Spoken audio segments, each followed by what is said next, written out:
আমরা আপনাদের প্রতি কৃতজ্ঞ। স্পষ্টভাবেই বলতে চাই, খুবই দুঃখ এবং ভারাক্রান্ত মন নিয়ে বলতে হয় যে গত 9 জুলাই একজন জলজান্ত মানুষকে পাথর মেরে নিষ্ঠুর নির্মমভাবে হত্যা করা হয়েছে। অথচ আমাদের দেশের কোন গণমাধ্যমে এটি আসে নাই। ওরকম দালাল চাটুকার গণমাধ্যম কর্মীদের আমাদের কোনো প্রয়োজন নাই। আমাদের একটা করে মোবাইল ফোনই হচ্ছে গণমাধ্যম। স্পষ্টভাবে বলতে চাই, কারণ 9 জুলাই যে হত্যাকাণ্ড হয়েছে এটি করেছে বিএনপির যুব দলের নেতা কর্মীরা। আমরা কি বিএনপিকে ভয় পাই? আমরা কি বিএনপি ছেড়ে রাস্তায় দাঁড়াইছি? তাহলে কেন আমরা বিএনপিকে ভয় পাবো? আমি মনে করি একজন মুসলমানের সন্তান হিসেবে শুধুমাত্র ভয় পাবো আল্লাহকে। ওই বিএনপি তারেক রহমান খালেদা জিয়াকে নয়।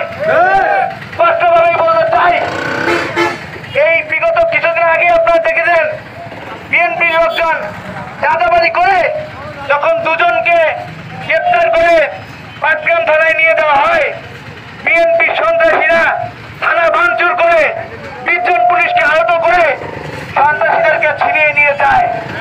শুধু তাই নয়, বিএনপির এই কার্যক্রম দেখে প্রশাসন যখন সামাল দিতে পারে নাই, তখন তারা হাতীবান্ধা থানায় ফোন দেয়।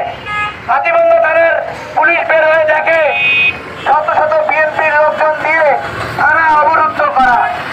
এই যদি হয় বিএনপির অবস্থা, তাহলে আমরা বলতে চাই জুলাই পরবর্তী আপনারা শিক্ষা নেন।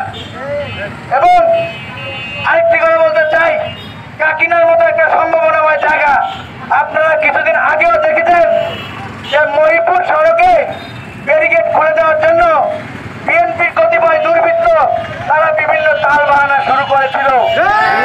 তারা সেখানে প্রোগ্রাম করে ক্ষান্ত থাকেনি, তারা বিভিন্ন জায়গায় সংবাদ সম্মেলন করেছে, ভারত টিভি দিয়েছে, লালমনিরহাটের নেতার কাছে বসেছে, চাপারহাটের নেতার কাছে বসেছে।